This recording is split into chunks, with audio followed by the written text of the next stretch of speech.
Op verschillende plekken in de gemeenten Achtkarspel en Noord-Friesland lieten kunstenaars hun werk zien. Geïnteresseerden konden een route rijden en de exposities bewonderen. Het rent lekker trouw en dat soort dingen. En zo. Ik vind vol dat er al een heel soort deel kan binnen. Terwijl we normaal betiet in de dij binnen. Ik vind het ook nog weer jammer dat het maar 1 weekend is. En dan heb je echt wel even tijd voor nodig om overal bij langs te gaan.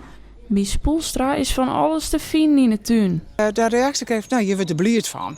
Van deze kunstwerken die je hier hing je. En dat je nou nog kleien, nou dat kent eigenlijk net. Zoek maar waar, mooie meesken, mooie kunst. Nou, prachtige kenningen. Kunst bezit een soort van mensen die meedogen om een rondje kunstzinnig. En voor elke nien had het weer een orenbezitting.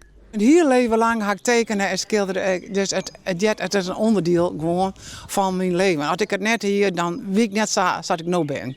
Diversiteit van schilderijen en keramische beelden en de manier waarop het in de tuin geëxposeerd wordt. Ja, het is heel mooi om te zien hoe het met elkaar harmonieert. En hoe dat echt wat mijn man zegt, een lust voor het oog is. Ja. Je doet ideeën op en als je hier rondloopt, je denkt, ja, prachtig schilderij. Waar zou ik het kunnen hangen in mijn huis?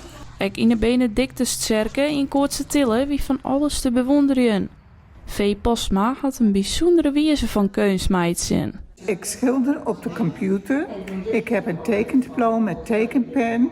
En ik maak een ontwerp op de computer door mijn percelen te kiezen, de dikte en de kleuren te kiezen. En dan aldoende maak ik een schilderij. De techniek heb ik zelf ontworpen.